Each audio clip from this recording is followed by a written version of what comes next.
الله أكبر. الحمد لله رب العالمين الرحمن الرحيم مالك يوم الدين إياك نعبد وإياك نستعين اهدنا الصراط المستقيم صراط الذين أنعمت عليهم غير المغضوب عليهم ولا الضالين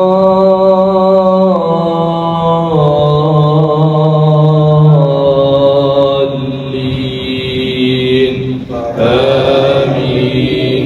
بل اتبع الذين ظلموا أهواءهم بغير علم فمن يهدي من أضل الله وما لهم من ناصرين.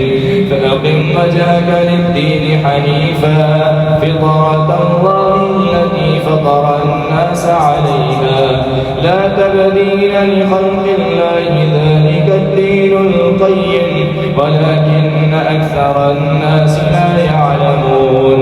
منيبين إليه واتقوه وأقيموا الصلاة ولا تكونوا من المشركين من الذين فرقوا دينهم وكانوا شيعا كل حزب بما لديهم فرحون. وإذا مس الناس ضر دعوا ربهم منيبين إليه ثم إذا أذاقهم منه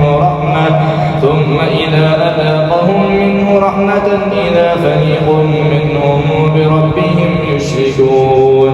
ليكفروا بما آتيناهم فتمتعوا فسوف تعلمون.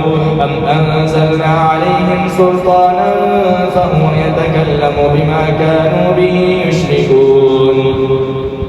وإذا أذقنا الناس رحمة فرحوا بها وإن تصبهم سيئة بما قدمت أيديهم إذا هم يقنطون. أولم يروا أن الله يبسط الرزق لمن يشاء ويقدر إن في ذلك لآيات لقوم يؤمنون. فآت ذا القربى حقه والمسكين وابن السبيل ذلك خير للذين يريدون وجه الله وأولئك هم المفلحون. وما آتيتم من ربا ليربو في أموال الناس فلا يربو عند الله وما آتيتم من زكاة تريدون وجه الله فأولئك هم المضعفون.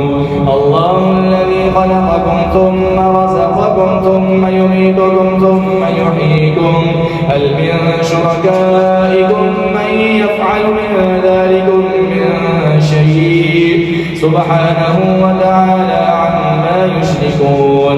ظهر الفساد في البر والبحر بما كسبت أيدي الناس ليذيقهم بعض الذي عملوا لعلهم يرجعون. قل سيروا بالأرض فانظروا كيف كان عاقبة الذين من قبل كان أكثرهم مشركين. فأقم وجهك للدين القيم من قبل أن يأتي يوم لا مرد له من الله يومئذ يصدعون. من كفر فعليه كفره ومن عمل صالحا فلأنفسهم يمهدون. ليجزي الذين آمنوا وعملوا الصالحات من فضله إنه لا يحب الكافرين. ومن آياته أن يرسل الرياح مبشرات وليذيقكم من رحمته ولتجري الفلك بأمره ولتبتغوا من فضله ولعلكم تشكرون. ولقد أرسلنا من قبلك رسلا إلى قومهم فجاءوهم بالبينات فانتقمنا من الذين أجرموا وكان حقا علينا نصر المؤمنين. الله الذي يرسل الرياح فتثير سحابا فيبسطه في السماء كيف يشاء ويجعله كسفا فترى الودق يخرج من خلاله فإذا أصاب به من يشاء من عباده إذا هم يستبشرون. وإن كانوا من قبل أن ينزل عليهم من قبله لمبلسين فانظر إلى آثار رحمة الله كيف يحيي الأرض بعد موتها إن ذلك لمحيي الموتى وهو على كل شيء قدير ولئن أرسلنا ريحا فرأوه مصفرا لظلوا من بعده يكفرون فإنك لا تسمع الموتى ولا تسمع الصم الدعاء إذا ولوا مدبرين وما أنت بهاد العمي عن ضلالتهم إن تسمع إلا من يؤمن بآياتنا فهم مسلمون الله الذي خلقكم من ضعف ثم جعل من بعد ضعف قوة ثم جعل من بعد قوة ضعفا وشيبة يخلق ما يشاء وهو العليم القدير ويوم تقوم الساعة يقسم المجرمون ما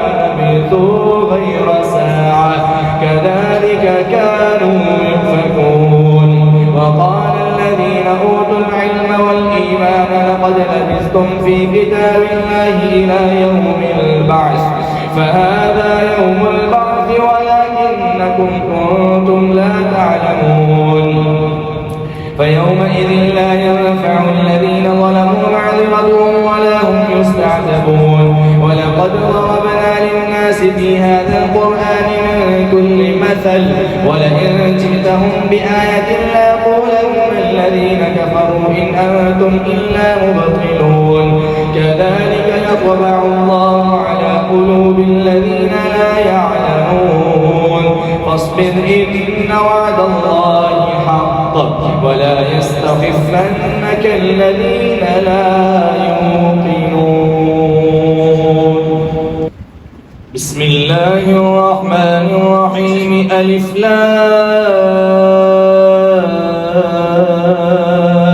ميم تلك آيات الكتاب الحكيم هدى ورحمة للمحسنين الذين يقيمون الصلاة ويؤتون الزكاة وهم بالآخرة هم يوقنون أولئك على هدى من ربهم وأولئك هم المفلحون ومن الناس من يشتري لهو الحديث ليضل عن سبيل الله بغير علم ويتخذها هزوا أولئك لهم عذاب مهين وإذا تتلى عليه آياتنا ولى مستكبرا كأن لم يسمعها كأن في أذنيه وقرا فبشره بعذاب أليم إن الذين آمنوا وعملوا الصالحات لهم جنات النعيم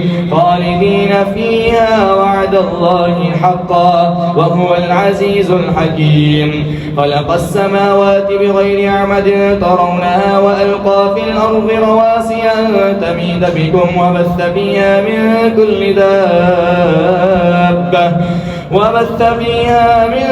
كل دابة وأنزلنا من السماء ماء فأنبتنا فيها من كل زوج كريم هذا خلق الله فأروني ماذا خلق الذين من دونه بل الظالمون في ضلال مبين ولقد آتينا لقمان الحكمة أن اشكر لله ومن يشكر فإنما يشكر لنفسه ومن كفر فإن الله غني حميد وإذ قال لقمان لابنه وهو يعظه يا بني لا تشرك بالله إن الشرك لظلم عظيم ووصينا الإنسان بوالديه حملته أمه وهنا على وهن وفصاله في عامين أن اشكر لي ولوالديك إلي المصير وإن جاهداك على أن تشرك بي ما ليس لك به علم فلا تطعهما فلا تطعهما وصاحبهما في الدنيا معروفا واتبع سبيل من أناب إلي ثم إلي مرجعكم فأنبئكم بما كنتم تعملون.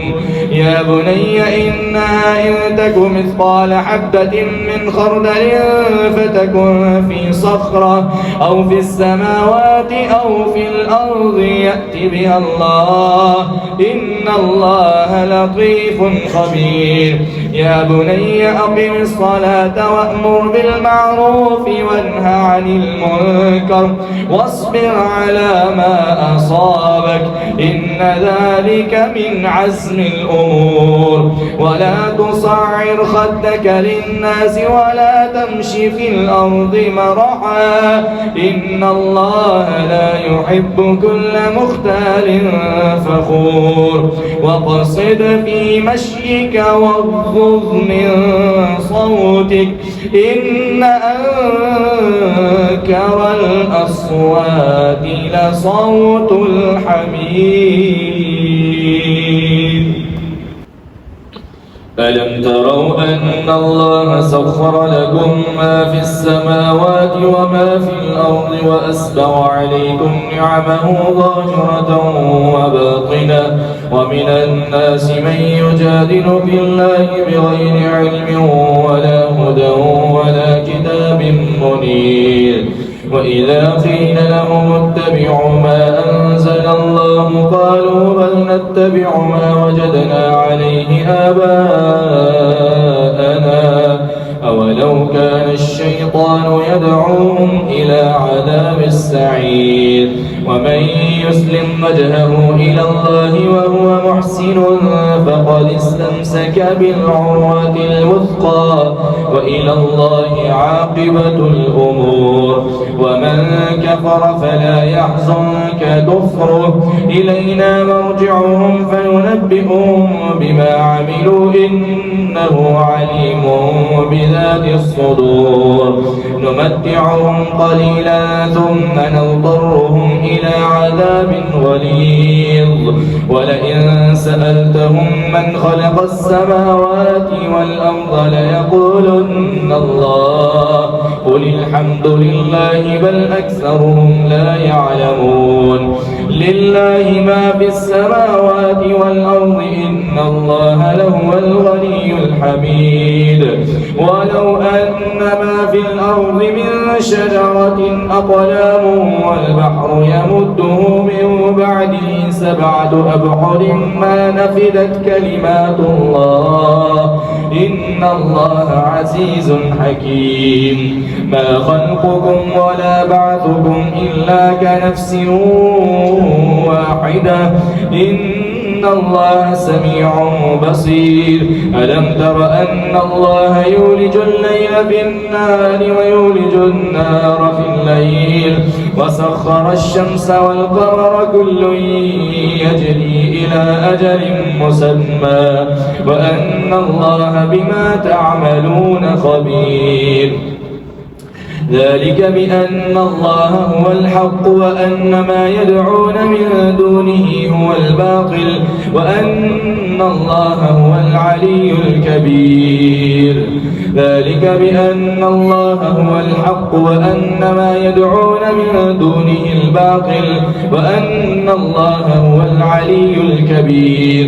ألم تر أن الفلك تجري في البحر بنعمة الله ليريكم من آياته إن في ذلك لآيات لكل صبار شكور. وإذا غشيهم موج كالظلل دعوا الله مخلصين له الدين فلما نجاهم إلى البر فمنهم مقتصد وما يجحد بآياتنا إلا كل ختار كفور. يا أيها الناس اتقوا ربكم واخشوا يوما لا يجزي والد عن ولده ولا مولود هو جاز عن والده شيئا إن وعد الله حق فلا تغرنكم الحياة الدنيا ولا يغرنكم بالله الغرور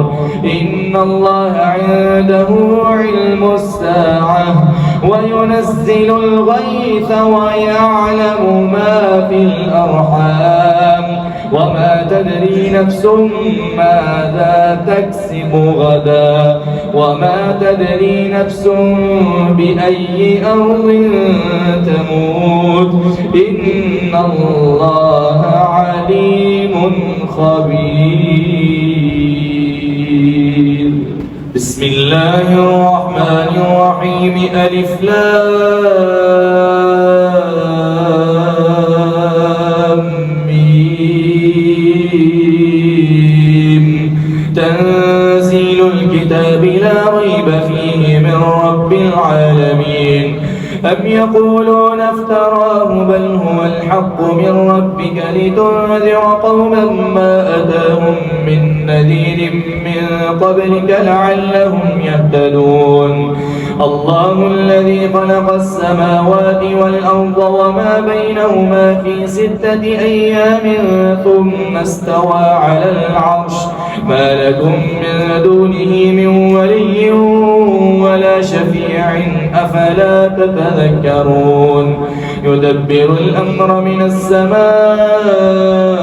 إلى الأرض ثم يعرج إليه في يوم كان مقداره 1000 سنة مما تعدون. ذلك عالم الغيب والشهادة العزيز الرحيم الذي أحسن كل شيء خلقه وبدأ خلق الإنسان من طين ثم جعل نسله من سلالة من ماء مهين ثم سواه ونفخ فيه من روحه وجعل لكم السمع والأبصار والأفئدة قليلا ما تشكرون. وقالوا أئذا ضللنا في الأرض أئنا لفي خلق جديد بل هم بلقاء ربهم كافرون. قل يتوفاكم ملك الموت الذي وكل بكم ثم إلى ربكم ترجعون. ولو ترى إذ المجرمون ناكسوا رؤوسهم عند ربهم ربنا أبصرنا وسمعنا فارجعنا نعمل صالحا إنا موقنون. ولو شئنا لآتينا كل نفس هداها ولكن حق القول مني لأملأن جهنم من الجنة والناس أجمعين.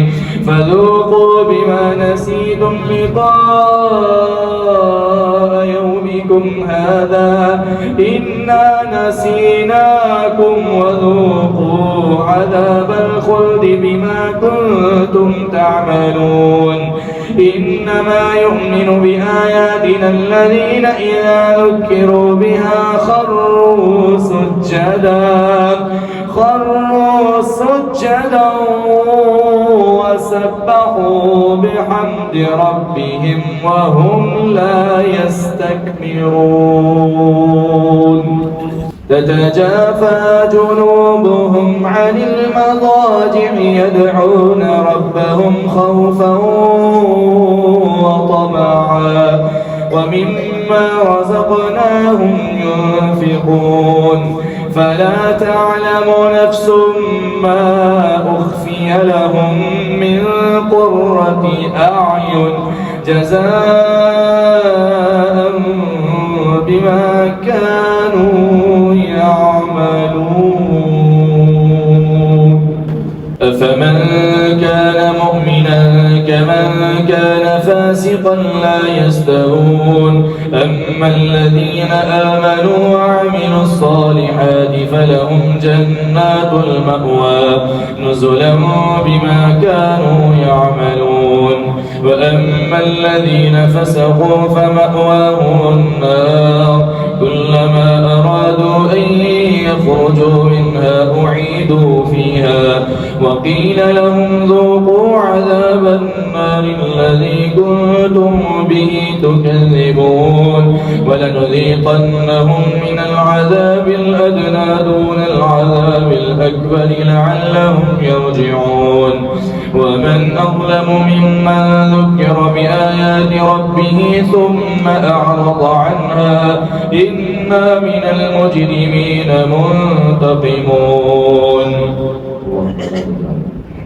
ولقد آتينا موسى الكتاب فلا تكن في مرية من لقائه وجعلناه هدى لبني إسرائيل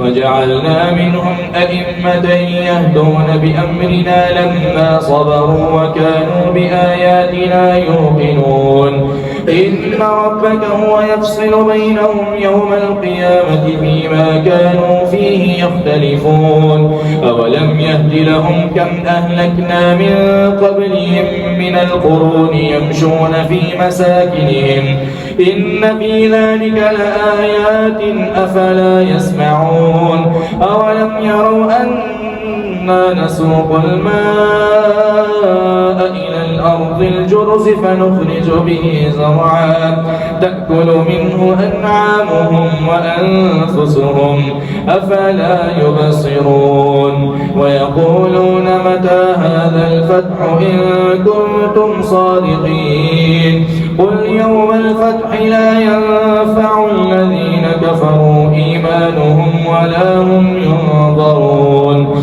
فأعرض عنهم وانتظر إنهم منتظرون بسم الله الرحمن الرحيم يا أيها النبي اتق الله ولا تطع الكافرين والمنافقين إن الله كان عليما حكيما واتبع ما يوحى إليك من ربك إن الله كان بما تعملون خبيرا وتوكل على الله وكفى بالله وكيلا ما جعل الله لرجل من قلبين في جوفه وما جعل أزواجكم اللائي تظاهرون منهن أمهاتكم وما جعل أدعياءكم أبناءكم ذلكم قولكم بأفواهكم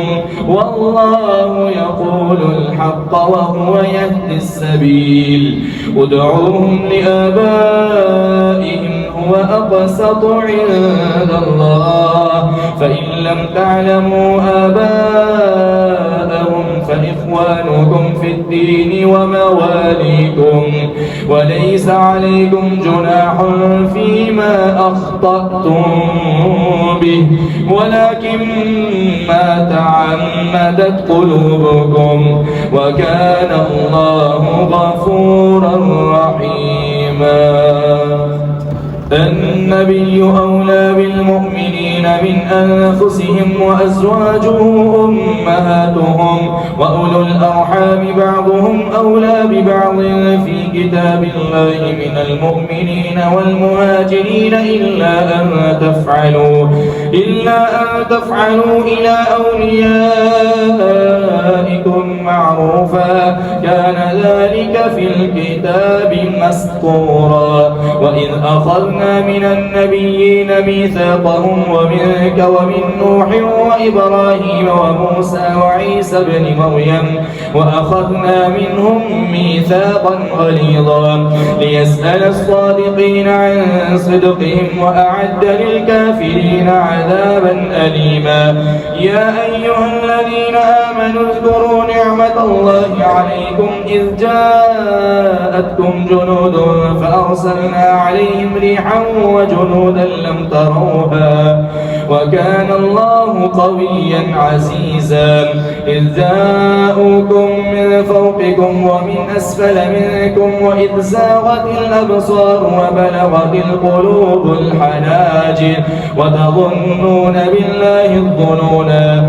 هنالك ابتلي المؤمنون وزلزلوا زلزالا شديدا وإذ يقول المنافقون والذين في قلوبهم مرض ما وعدنا الله ورسوله إلا غرورا وقالت طائفة منهم يا أهل يثرب لا مقام لكم فارجعوا ويستأذن فريق منهم النبي يقولون إن بيوتنا عورة وما هي بعورة إن يريدون إلا فرارا ولو دخلت عليهم من أقطارها ثم سئلوا الفتنة لآتوها وما تلبثوا بها إلا يسيرا ولقد كانوا عاهدوا الله من قبل لا يولون الأدبار وكان عهد الله مسؤولا قل لن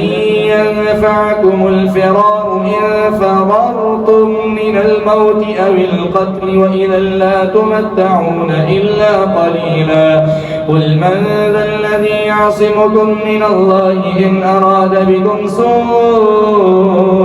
أو أراد بكم رحمة ولا يجدون لهم من دون الله وليا ولا نصيرا قد يعلم الله المعوقين منكم والقائلين لإخوانهم هلم إلينا ولا يأتون البأس إلا قليلا أشحة عليكم فإذا جاء الخوف رأيتهم ينظرون إليك تدور أعينهم كالذي يغشى عليه من الموت فإذا ذهب الخوف سلقوكم بألسنة حداد أشحة على الخير أولئك لم يؤمنوا فأحبط الله أعمالهم وكان ذلك على الله يسيرا يحسبون الأحزاب لم يذهبوا وإن يأتي الأحزاب يودوا لو أنهم بادون في الأعراب يسألون عن أنبائكم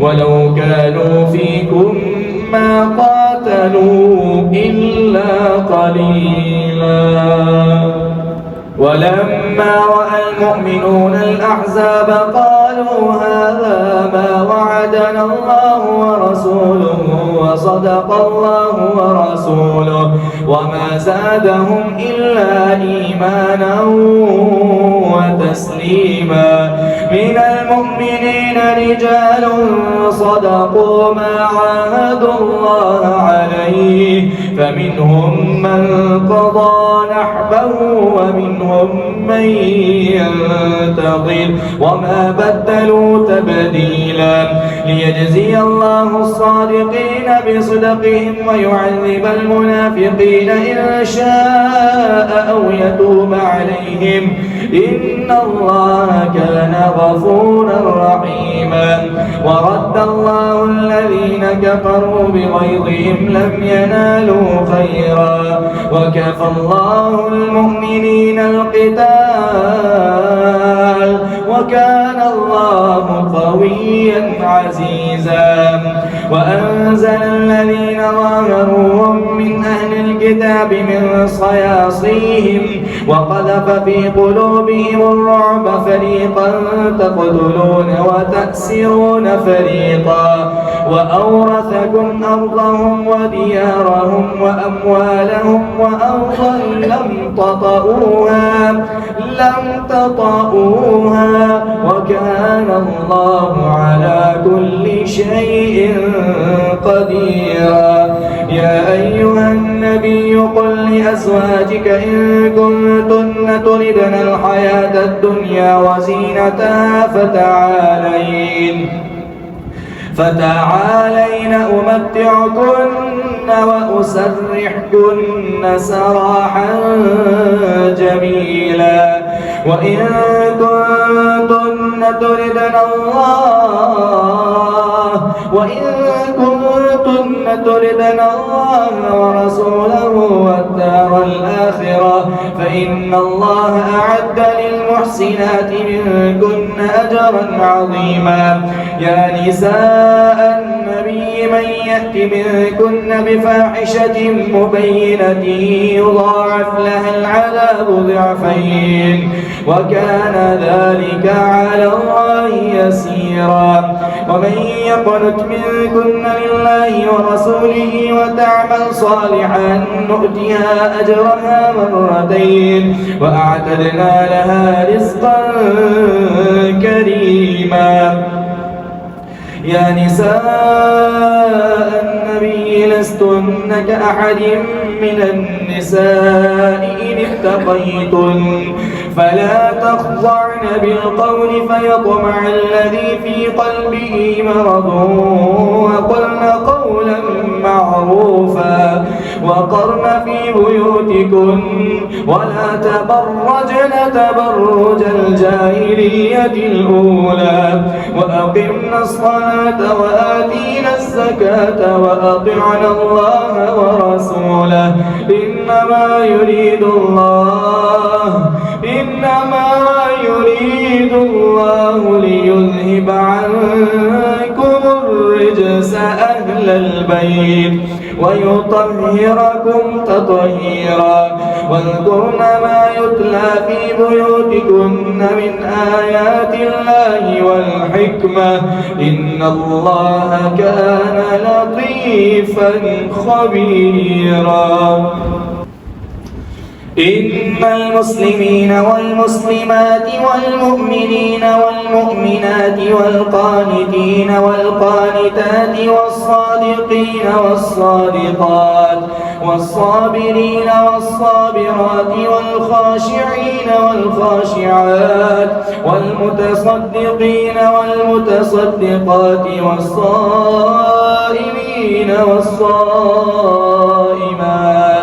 والحافظين فروجهم والحافظات والذاكرين الله كثيرا والذاكرات أعد الله لهم مغفرة وأجرا عظيما. وما كان لمؤمن ولا مؤمنة إذا قضى الله ورسوله أمرا أن يكون لهم الخيرة من أمرهم ومن يعص الله ورسوله فقد ضل ضلالا مبينا. وإذ تقول للذي أنعم الله عليه وأنعمت عليه أمسك عليك زوجك واتق الله وتخفي في نفسك ما الله مبديه وتخشى الناس والله أحق أن تخشاه فلما قضى زيد منها وطرا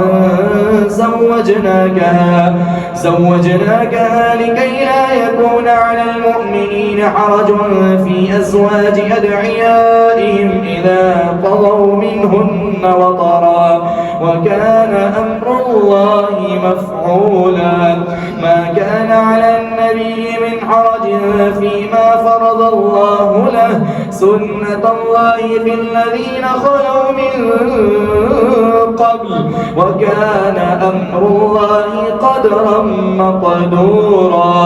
الذين يبلغون رسالات الله ويخشونه ولا يخشون أحدا إلا الله وكفى بالله حسيبا. ما كان محمد أبا أحد من رجالكم ولكن رسول الله وخاتم النبيين وكان الله بكل شيء عليما. ما كان محمد أبا أحد من رجالكم ولكن رسول الله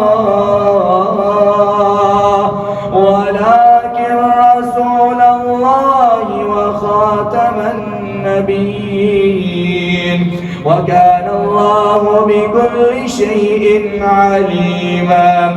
يا أيها الذين آمنوا اذكروا الله ذكرا كثيرا وسبحوه بكرة وأصيلا.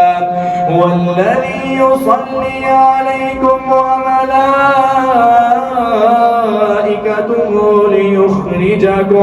ليخرجكم من الظلمات إلى النور وكان بالمؤمنين رحيما.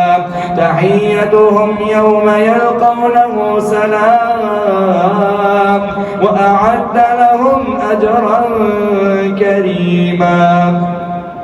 يا أيها النبي إنا أرسلناك شاهدا ومبشرا ونذيرا وداعيا إلى الله بإذنه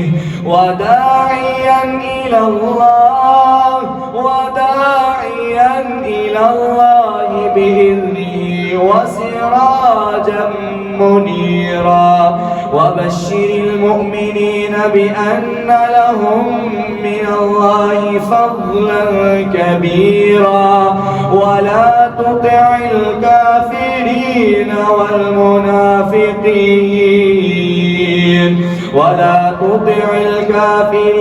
والمنافقين ودع أذاهم وتوكل على الله وكفى بالله وكيلا. يا أيها الذين آمنوا إذا طلقتم النساء من قبل أن تمسوهن يا أيها الذين آمنوا إذا نكحتم المؤمنات ثم طلقتموهن من قبل أن تمسوهن فما لكم عليهن من عدة تعتدونها فمتعوهن وسرحوهن سراحا جميلا. يا أيها النبي إنا أحللنا لك أزواجك اللاتي آتيت أجورهن وما ملكت يمينك مما أفاء الله عليك وبنات عمك وبنات عماتك وبنات خالك وبنات خالاتك اللاتي هاجرن معك وامرأة مؤمنة إن وهبت نفسها للنبي إن أراد النبي أن يستنكحها خالصة لك من دون المؤمنين. قد علمنا ما فرضنا عليهم في أزواجهم وما ملكت أيمانهم لكي لا يكون عليك حرج وكان الله غفورا رحيما.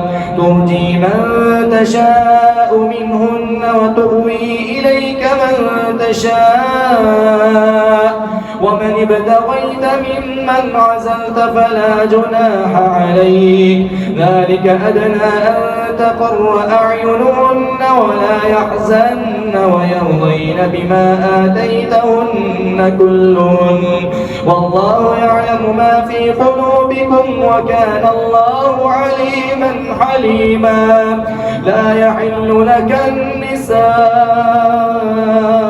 من بعد ولا أن تبدل بهن من أزواج ولو أعجبك حسنهن إلا ما ملكت يمينك وكان الله على كل شيء رقيبا. يا أيها الذين آمنوا لا تدخلوا بيوت النبي إلا أن يؤذن لكم إلى طعام غير ناظرين إناه ولكن إذا دعيتم فإذا طعمتم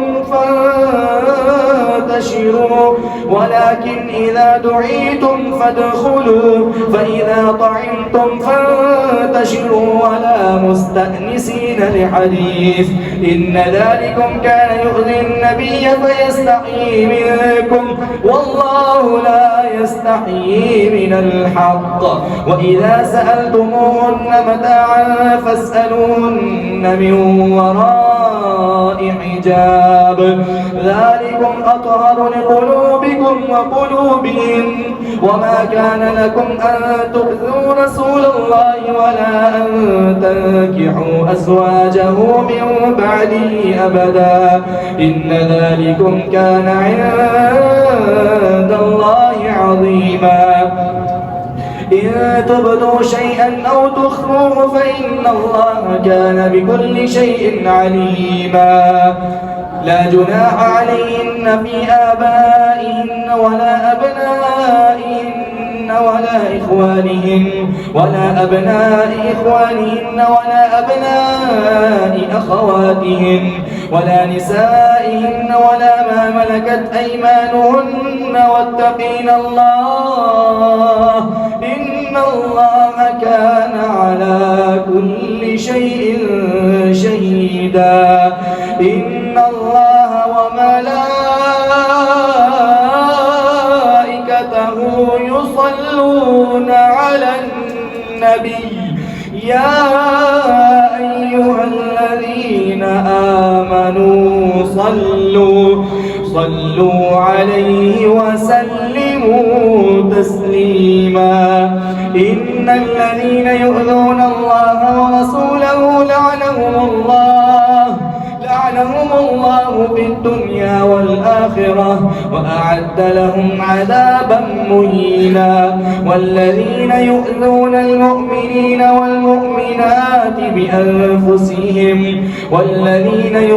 المؤمنين والمؤمنات بغير ما اكتسبوا فقد احتملوا بهتانا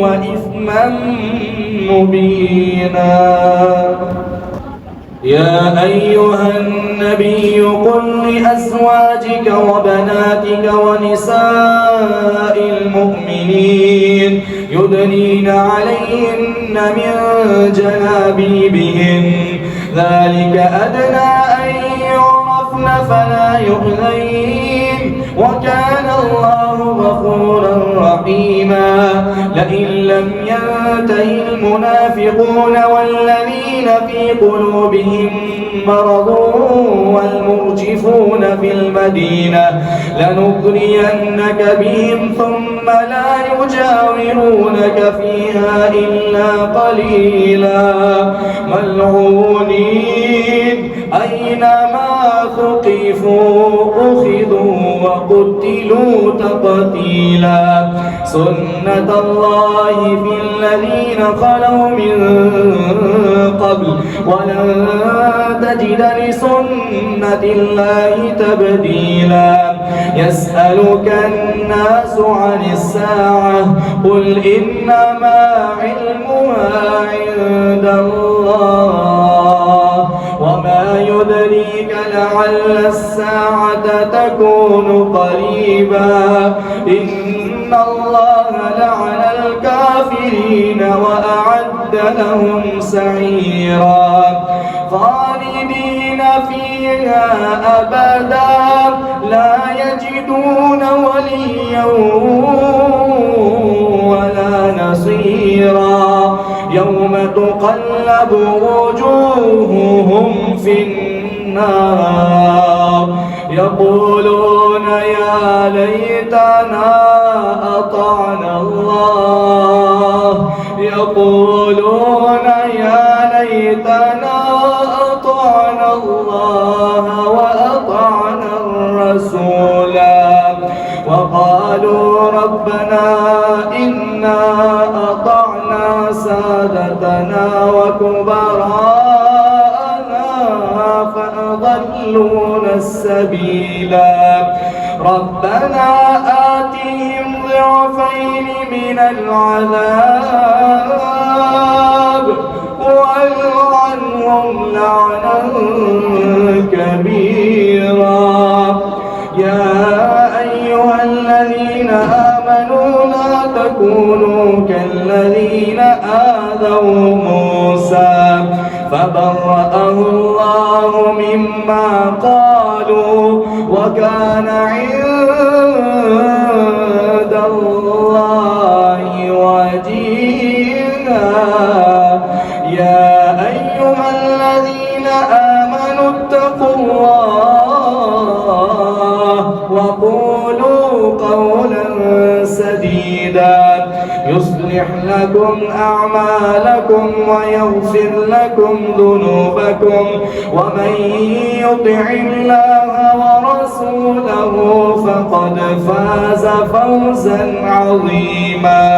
إنا عرضنا الأمانة على السماوات والأرض والجبال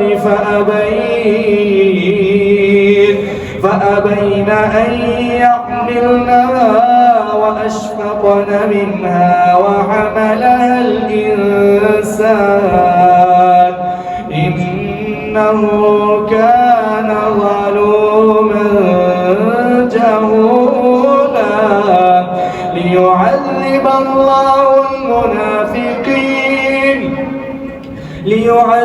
الله المنافقين والمنافقات والمشركين والمشركات ويتوب الله على المؤمنين والمؤمنات